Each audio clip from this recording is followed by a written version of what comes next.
بالصدق أقيم واحلل عقدة من لساني يفقهوا قولي سبحانك لا علم لنا إلا ما علمتنا إنك أنت العليم الحكيم. أما بعد قال المصنف رحمه الله تعالى ونفعنا به وبعلومه في الدارين. Masih melanjutkan tentang Kitabul Adabil Ulfati wal Ukhuwati was Suhbati wal Mu'asyarati ma'a asmatil qalbi. Kitabul Adabil Ulfa kita menjelaskan adab kemarin al-ulfat wal ukhuwati dan persaudaraan, ulfati kasih sayang, was suhbati dan pertemuan, wal mu'asyarati dan mu'asyarah, melakukan hubungan sambungan ma'asnafil khalqi serta macam-macamnya makhluk. Ya alam ketahuilah fadilatul ulfa wal ukhwah, keutamaan begini sifat ulfati wal ukhuwah. Ya alam ketahuilah ulfa dan sesungguhnya ulfa kasih sayang saling mengasihi iku samratu husnul khuluq.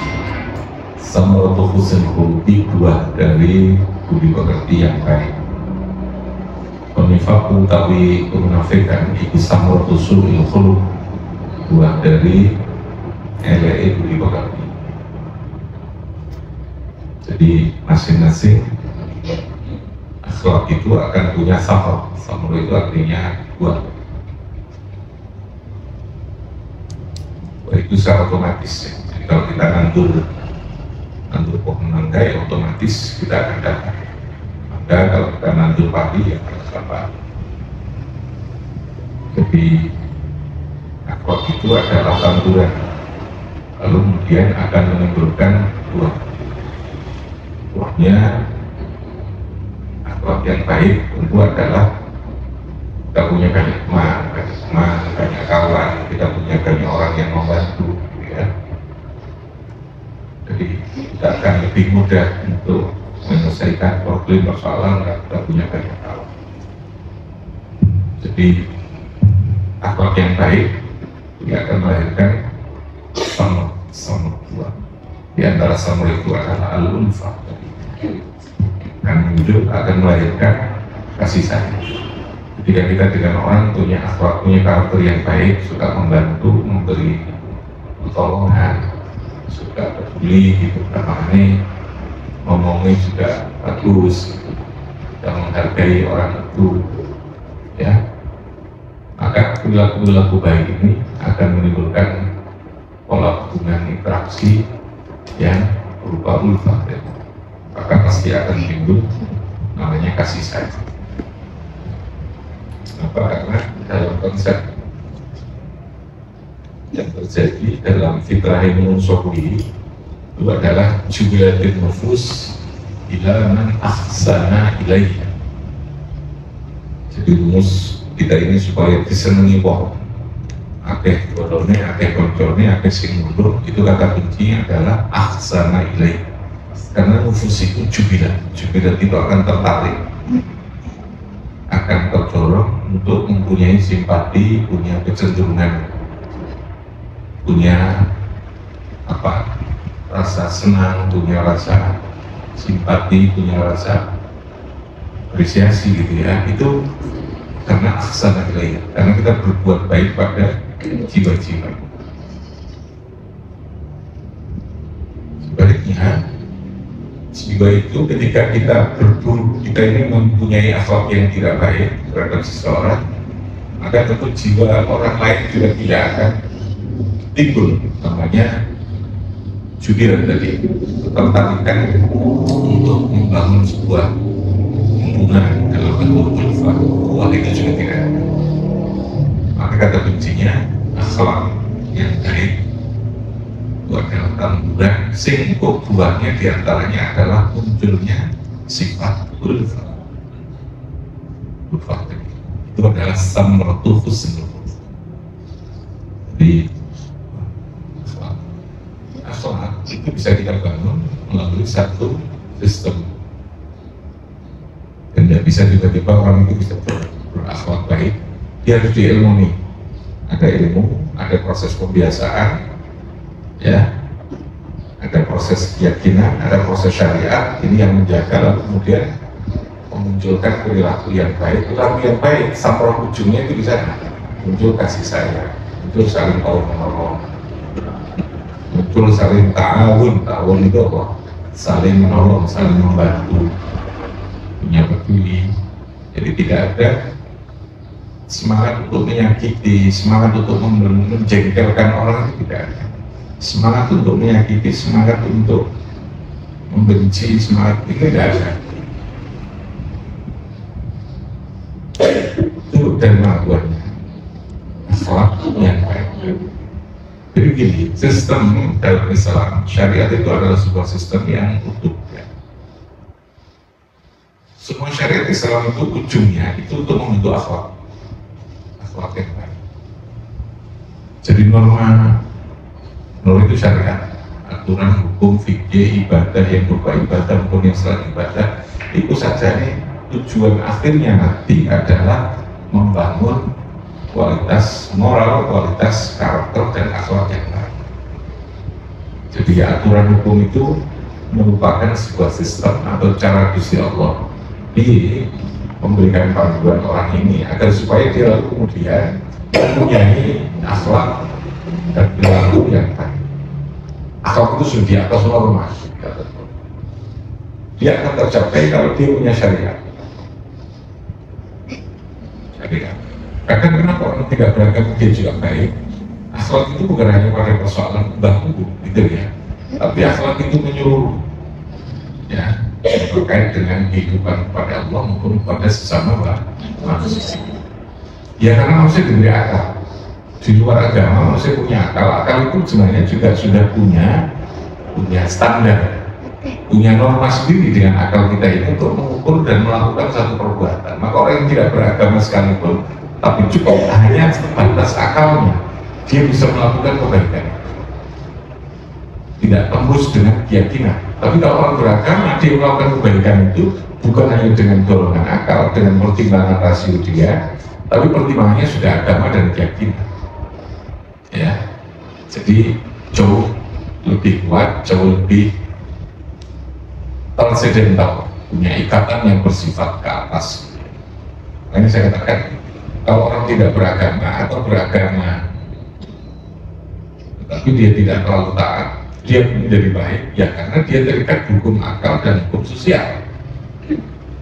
Nah ya, hukum akal, hukum sosial itu pasti kan, orang diberi akal itu mencuri itu pasti jelek. Orang tidak tahu agama pun mencuri itu tidak baik.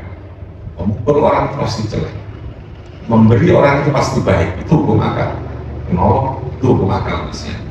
Tapi kalau sebatas hukum akal, maka yang berlaku nanti normanya adalah norma sosial. Yang lalu muncul daftar itu ya. Ya kau ngapi, aku api, awakmu api, aku. Kau ngapi, aku ya api, aku. Gitu. Itu berarti sudah hukum norma sosial yang berlaku. Tapi kalau agama enggak, saya api kamu karena ini perintah Gusti Allah. Tidak ada syarat aku dikon api, kalau wong itu api, aku tidak ada. Karena Allah, gitu ya. Makanya berteman nanti itu memberikan kasih sayang, berteman perlu kuat, karena Allah itu betul-betul akan membangun ukhuwah yang kuat. Jadi apakah orang lain yang mau baik saja dengan kita, ya, mau memberikan perilakuan yang baik atau tidak, itu kita tidak peduli, karena memang kita berbuat baik itu karena perintah Gusti Allah.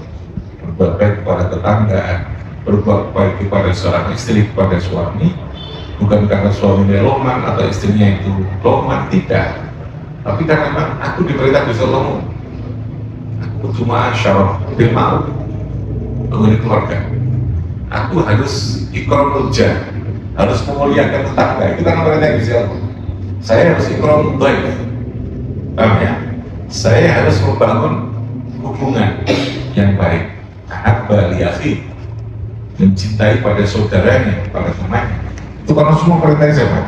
Gusti Allah. Itu bedanya orang yang membangun hubungan sosial baik karena dorongan akal dan karena dorongan akal. Tangkap tadi. Tapi kalau tidak beragama, golongannya apa? Normal apa? Sama dengan kita melakukan tugas. Saya pulang ini bukan karena saya diberi SK, bukan karena ada aturan, bukan karena ada yang namanya gaji, bukan. Ini karena memang tugasku.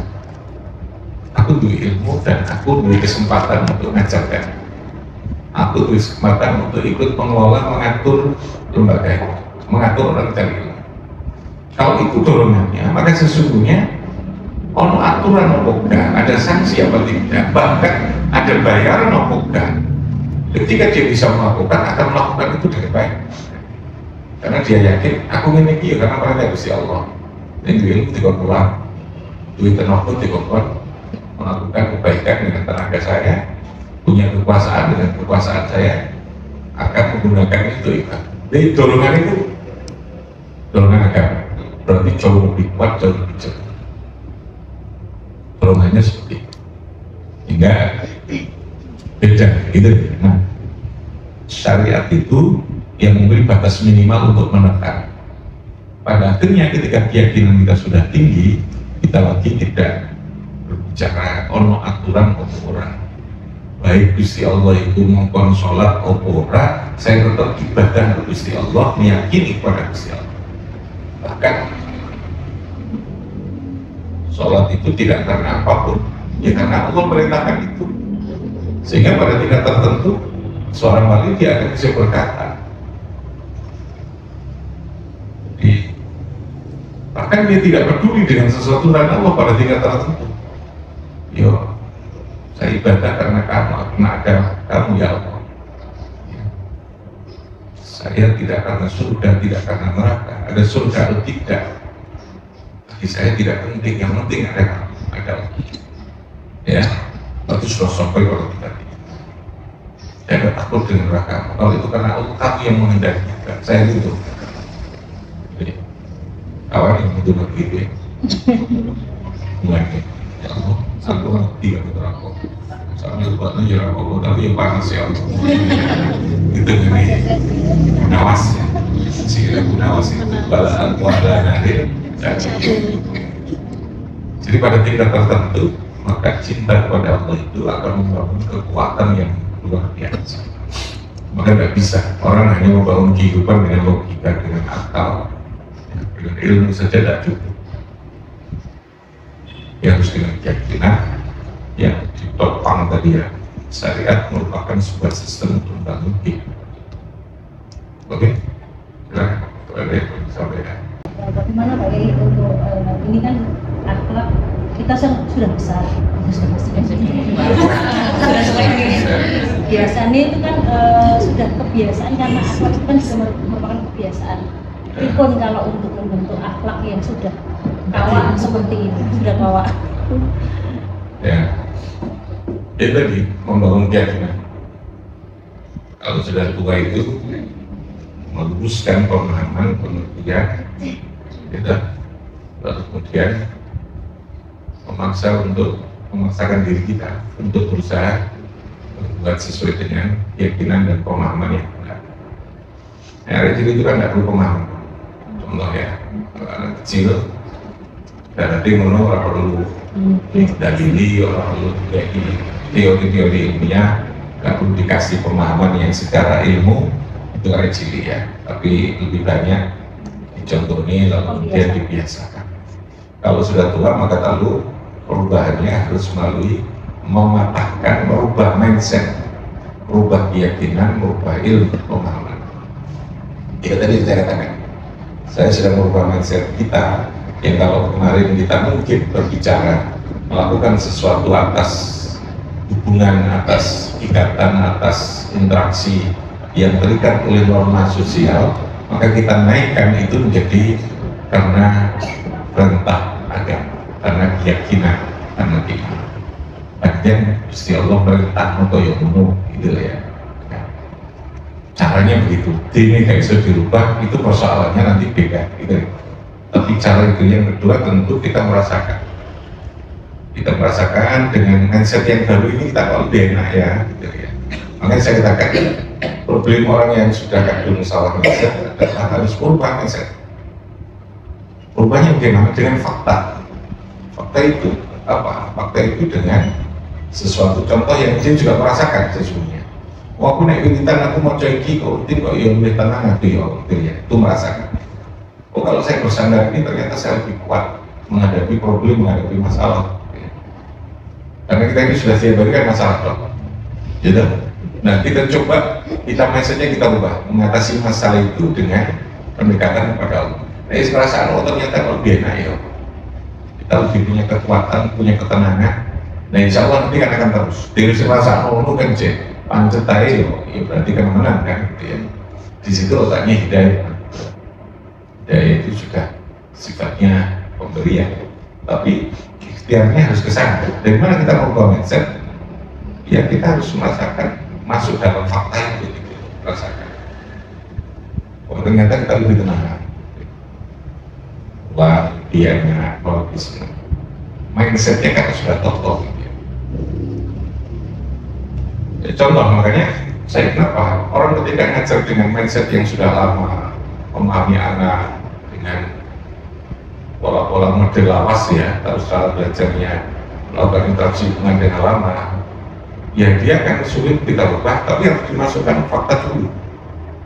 Fakta itu adalah sesuatu yang orang lain menganggap ketika dia melakukan sesuatu dengan model yang lama itu menjadi kunci keberhasilan. Kita bisa mengalihkan dengan cara ini, kita juga bisa berhasil, gitu ya. Dengan cara ini kita berhasil. Kalau caranya sekolah nggak terlalu mendidik teman-teman, nggak terlalu normatif, nggak terlalu akademik, tapi anak-anak juga senang, juga punya prestasi, makanya begitu ya. Itu namanya fakta, prestasi itu fakta ya. Jangan sebaliknya, ketika kita merubah mindset yang berbeda, terus tidak ada perubahan, tidak ada fakta yang masuk, orang nggak akan percaya. Kenapa orang datang ke Akobat, lalu mereka minta belajar?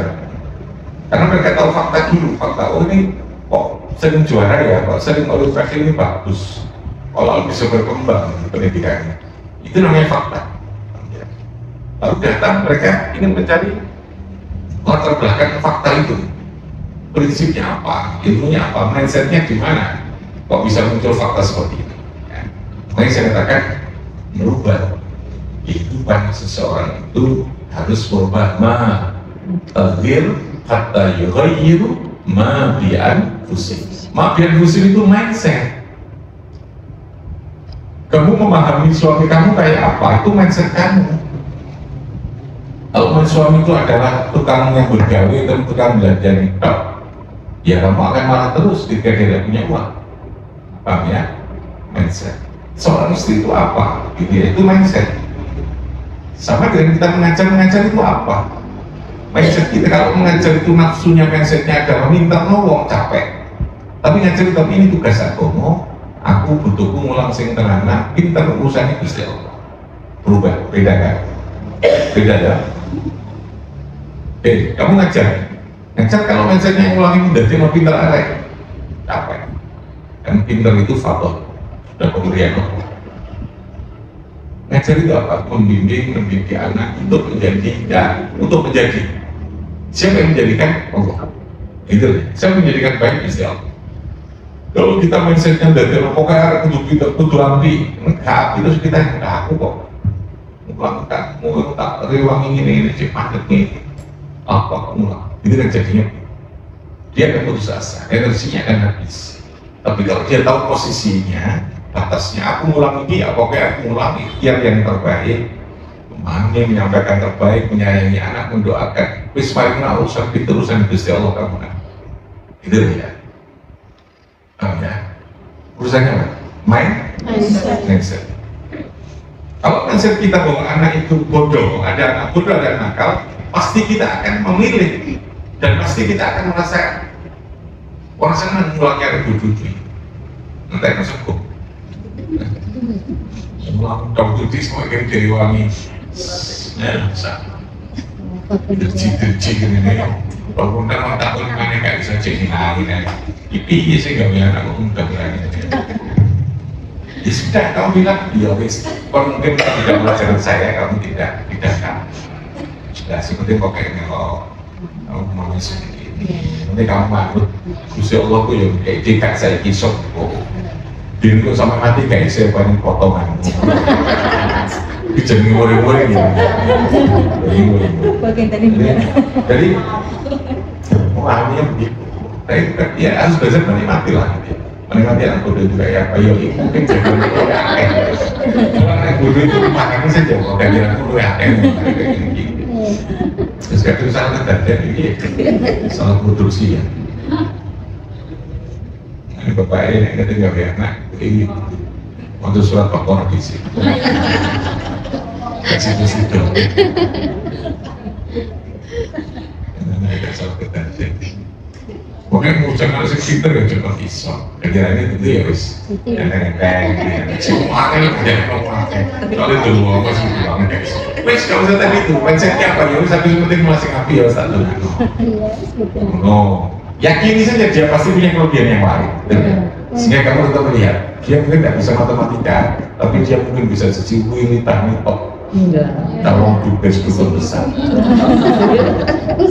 bukan subuh ya yang itu saya pun tidak bisa kan gitu loh aku pun yang ahli matematika tidak bisa wiritan gede siapa tahu kok waktu terus dari tugas besar ngomong sih yuk bocah lorong otak malah mencret gitu ya juga melarang hijaunya jadi kalau mindsetnya kita benar itu enak kok ya kesalahan kita adalah memahami pada mindset orang mindset tidak punya uang di mindset kan ya sudah berarti Allah memberikan saya sebagai repot-repot dan di duit dikit gak tinggal alhamdulillah di mobil yang repot joko mobil ya no kandang ini rusak ini ya betul kok kalau saya nggak gabung mobil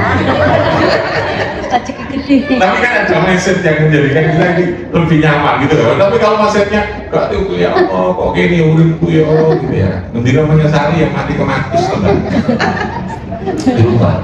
nanti mobil alhamdulillah kok dipakai mobil ya jadi semua punya mindset cara pandang untuk memahami kehidupan itu dan uruskan itu dulu hidupmu akan lebih enak dan lebih kuat bahwa orang pada saat ketika dapat tantangan itu lalu dia harus terkejut lalu harus dia gelisah dia mungkin harus menangis itu ya karena itu kata Nabi manusia suatu macam pula itu pasti tapi ketika itu kendalikan dengan mindset dan yakinkan jauh bisa lebih mengatasi adanya masalah ya ini aku mulai dari kayak apa sih psikolog ya